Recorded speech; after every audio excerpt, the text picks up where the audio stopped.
Hello there, welcome to another episode of World of Tanks with Gainy Titan, and we're here on Nomonham with the Rheinmetall Waffentrager, Rheinmetall Borsig Waffentrager, the Tier 8 German tank destroyer, the turreted tank destroyer line.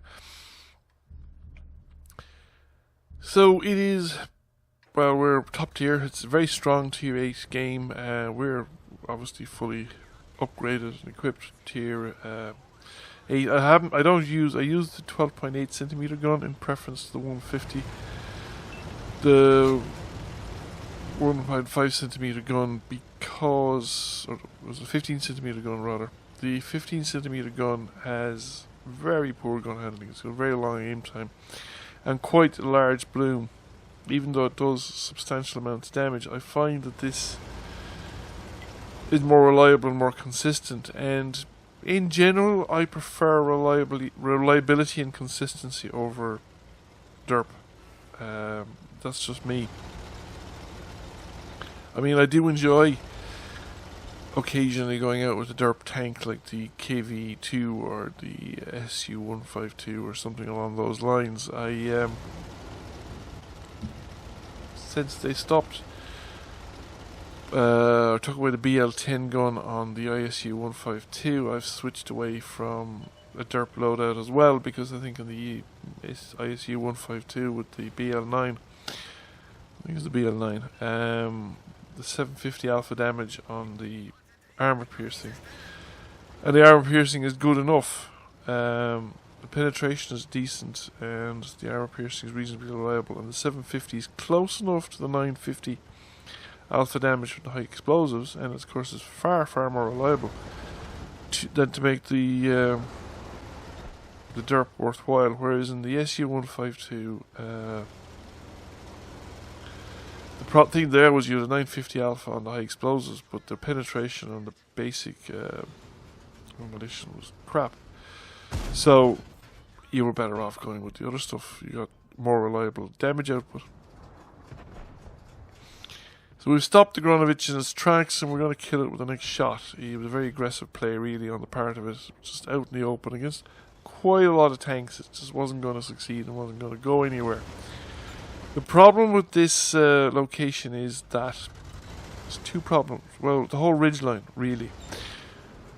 When you expose yourself to shoot, you're completely exposed. There's no cover that allows you to shoot from within cover or behind reasonable amounts of cover.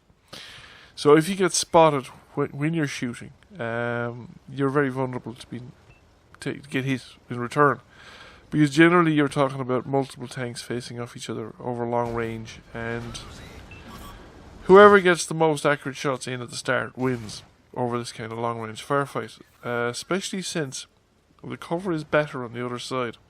I think the advantage is generally to the northern team if they get into those rocks up there where the HWK-12 or the HMK-12 or the T-34 or the other, the AMX-1375 was earlier on, because they can be reasonably hulled down, and meanwhile the tanks back here are pretty much exposed when they fire. And it's important sometimes that you just root them out of those locations as quickly as you can. Now, I'm going to regret that miss, and I didn't need to hurry my shot. I could have waited the extra second to give everything the opportunity to line up and make sure that the shot went where I had aimed it. And it isn't just randomness. I always find there's a slight delay between pulling the trigger, at least on my internet, and the shell going off. Or the shell goes off. If the shell goes off at the right time, sometimes it still doesn't go off in the direction the reticle is necessarily pointing, because there's a difference between what the server thinks, where the server thinks the reticle is, and where the reticle actually is. I think it was worthwhile tracking the T-32, and the AMX was rather foolish coming out there at that point in time, because he's pretty much doomed. We lost the FE-4202P, and we're now short of tanks. And this is where one of these things that kind of annoys me. We're getting an SOS and a guy in front. Fine. You are in trouble. I understand that. But stop going around the corner exposing yourself the guns of multiple tanks. Instead of staying back, letting the enemy come to you, where they're exposing themselves to the guns of multiple allied tanks that are behind them, like the T-34 did just now.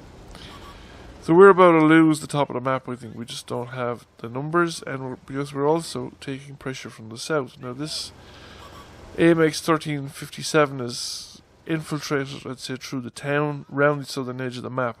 Now he's not playing very smart for a light tank. He's just sitting still for far too much time.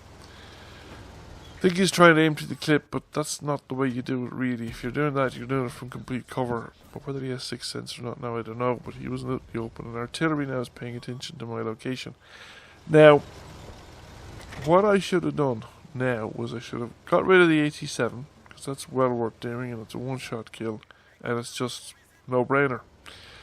But once I'd got rid of the 87, I should have relocated out of here. I should have gone south, probably down into the escarpment where the AMX 1357 was, to cover and support the two tank destroyers to the south of me, the heavy tank going south alongside me, and to cover the cap area.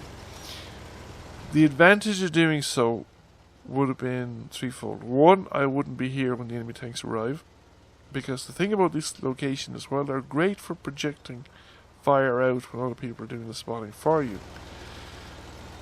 as I said earlier, they're not great locations for shooting when you're spotted, because you have to expose yourself completely to do so. And the solid cover you have is generally high rocks. And the problem with that solid cover is that, well, nobody can see you from that direction. You cannot see anybody approaching from that direction. So it's not like on other maps where you might have some soft cover, or even a combination of soft and hard cover. You might have bushes or whatever, and you're in a commanding view and you can see everybody coming for a kilometre away. Here, that nomad was able to sneak up my position and kill me without me being able to do much. I got a shot off, but if I had gone south when I said so, I think I would probably have reached the escarpment before he arrived there. And even if he'd spotted me in the open, okay, I was caught in the open, and but I'd be no worse off than I was now. It'd be a longer shot for him. There's a better chance that he might miss. And if I managed to get over the ridge line, I might be able to get a second shot, or even a third shot off against him. And if I took him out, he's a valuable player. He's 3 tanks killed already. He finishes up with 5 tanks killed. Now, I don't know if the team would have won. I don't think it would have won. But it would have been a closer game. And I certainly would probably have done more damage than I did. So I would have had a better game. So it is a mistake. It was a mistake, I think, on my part to stay where I was. And I think that's the kind of mistake that just exposes my limitations, she would say, as a player. It's the kind of mistake that I make quite a lot. Whereas the really good players, one of the things that makes them really good players is that's the kind of mistake they don't make too often.